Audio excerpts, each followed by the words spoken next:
सद्गुरु सुखराम जी महाराज ने धन्य हो धन्य हो धन्य हो।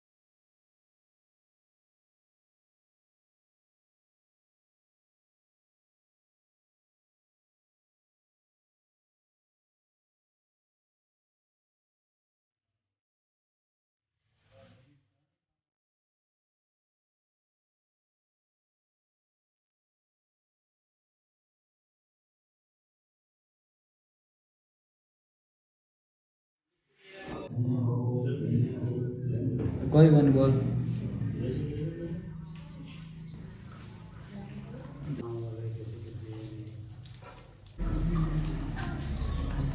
ये जो मनुष्य देह जो है ये हमको किस लिए मिला है, थोड़ा इसके बारे में हमको समझना है।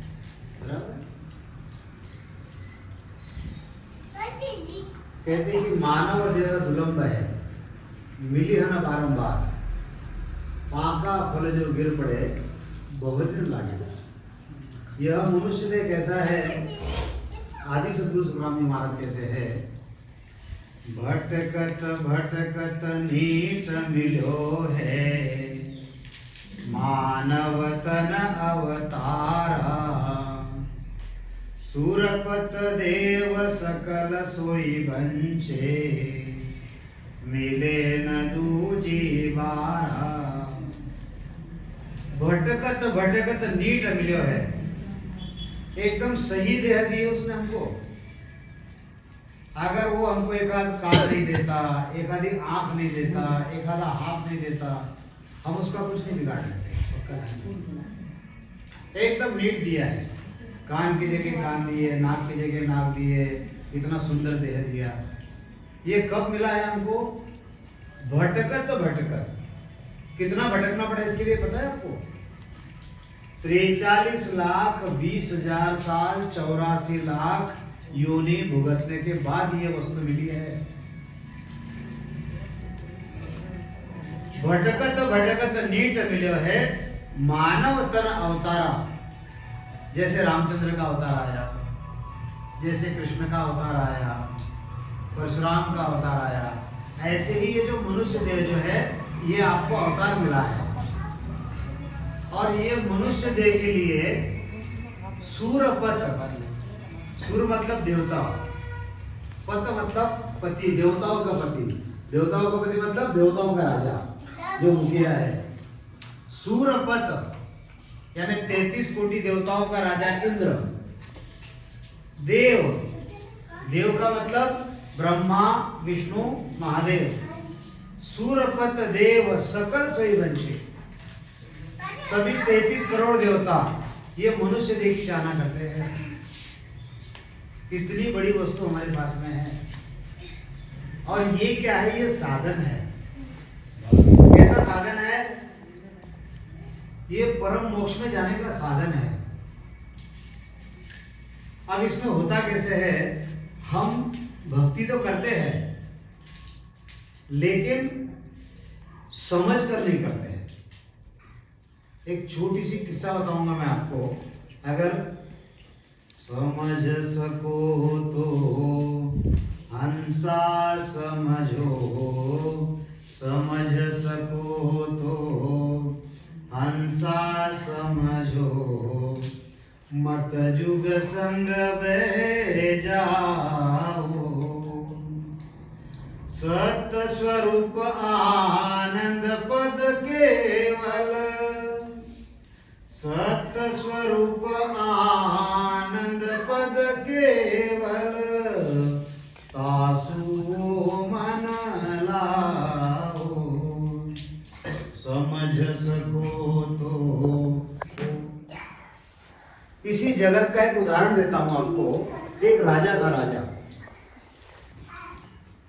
उस राजा ने अपने राज्य में ढिंढोरा पिटवा दिया कि फलाने फलाने दिन आपको जो चाहिए वो वहां से लेकर चले जाओ। अब हम संसार करते हैं, संसार में कोई ना कोई कमी है हमारे पास में, तो हर एक सोचने लगा कि मैं ये चीज राजा से ले लूंगा। अब जिसके घर में कलर टीवी नहीं था उसने सोचा कि मैं कलर टीवी ले लूंगा। जिसके पास धन नहीं था उसने कहा कि मैं पैसे ले लूंगा। जिसके पास पैसे थे उसने कहा कि मैं तो सोना चांदी ले लूंगा। जिसके पास सोना चांदी था उसने कहा कि मैं हीरे ले लूंगा। जो पैदल चलने वाला था वो सोचने लगे मैं साइकिल ले लूंगा। साइकिल वाले ने सोचा कि मोटरसाइकिल ले लूंगा। मोटरसाइकिल वाले ने सोचा कि कार ले लूंगा। हर एक ने अपना अपना बिल्कुल दिमाग में सोचा कि मुझे कुछ तो भी यहाँ से लेना है। दिमाग में पक्का कर लिया। अब जो तारीख राजा ने दी थी, बड़ा पंडाल लगा हुआ था, सारी चीजें वहां पर रखी हुई थी। सभी के सभी जो है उस पंडाल में दौड़ के चले गए कि हो सकता है चीज मुझे मिले ना मिले। अब वहां पर जितनी चीजें रखी हुई थी सबके साथ में एक एक सिपाही खड़ा था। अब किसी ने टीवी को हाथ लगा दिया, सिपाही ने उसके हाथ में टीवी दे दिया और उसको बाहर कर छोड़ के आ गया। बस चीज ले लिया, निकल गया। किसी ने साइकिल को हाथ लगाया, वहां पर सिपाही खड़ा था, बाहर तक छोड़ दिया उसको। जिसके जिसके मन में जो जो था सब ने अपने अपनी खुशी से सारी चीजें ले ली और बाहर निकल गए। अब जैसे ही बाहर गए तो साइकिल वाला जो चल रहा था वो पश्चाताप करने लगा, इसमें तो पैडल मारना पड़ता है, अगर मैं स्कूटर ले लेता तो अच्छा हो जाता ना।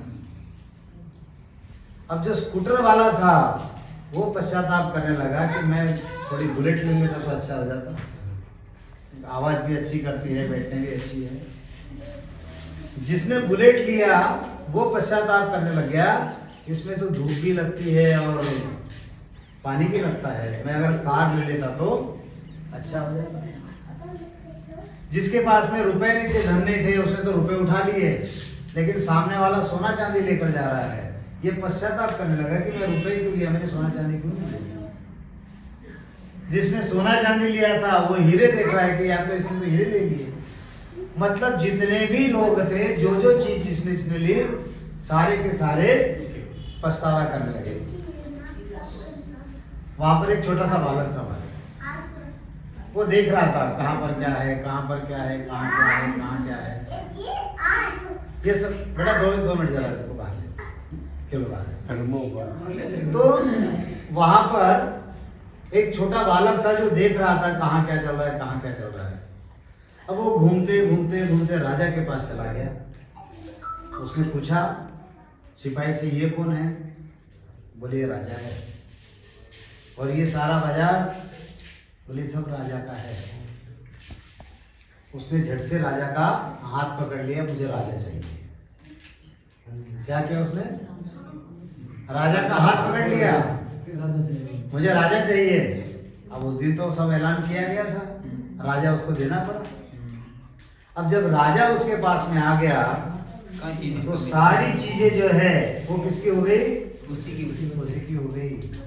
ऐसे ही छोटे छोटे बातों के लिए हम भक्ति करते हैं।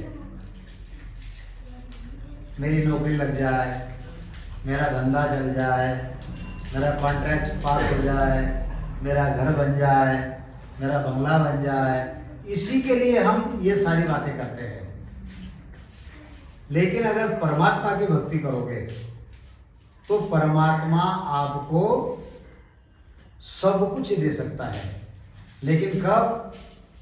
ऐसा चित मन चाहिए, ऐसा चित मन चाहिए, साहिब सुदिन रात, तब माने सुख राम कहे, हरिजन की हर बात।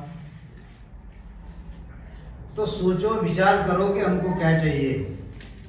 अगर आपको सारे सुख अगर चाहिए तो आपको राम नाम का सुमिरन करना पड़ेगा। श्वासोश्वास में राम नाम का सुमिरन करना पड़ेगा। 12 कमलों का छेदन करना पड़ेगा। सारे ये देखो गुरु महाराज कहते हैं जन दुखिया तो ही भला, हर की भगत कमावे, अमरापुर ले जावसु, जुग जुग सुख पावे हो। छोटी छोटी चीजों के लिए कभी हम भैरव की भक्ति करते हैं, कभी भोपा की करते हैं, कभी शिव जी की करते हैं, कभी गणेश जी की करते हैं, कभी हनुमान जी की करते हैं। ये जितने भी करोगे हर भक्ति, ये भक्तियां तो हमारे डॉक्टर के जैसी है। ये डॉक्टर का इलाज नहीं चला तो दूसरे डॉक्टर हम पकड़ लेते हैं। वो डॉक्टर को कहते भी नहीं हम क्यों मैं तुमको छोड़ रहा हूँ, वो तो सीधा जोधपुर चला जाता है। कहाँ तारनपुर बताना, कहाँ घुटन बताना, चलो जोधपुर। ऐसे ही अगर आपके जीव का कल्याण करना है, ये मनुष्य देह में हो सकता है, आपके परिवार में हमारे जुड़े हुए हैं। आप अगर ज़्यादा अगर आपको सुनना है तो ये आपको सुना सकते हैं, नहीं तो YouTube के ऊपर मेरा चैनल है, आप घर पे भी सुन सकते हो। लेकिन निर्णय लेके भक्ति करो। अगर निर्णय लेके भक्ति नहीं करोगे तो ये मनुष्य देह जो है आपका निकल जाएगा। और फिर 43,20,000 साल 84 में घूमना पड़ेगा, फिर मनुष्य देह मिलेगा। तब सालनपुर मिलेगा कि नहीं मिलेगा हमको पता नहीं है। कहीं अमेरिका में चले गए, कहीं अफ्रीका में चले गए, गया मनुष्य देह।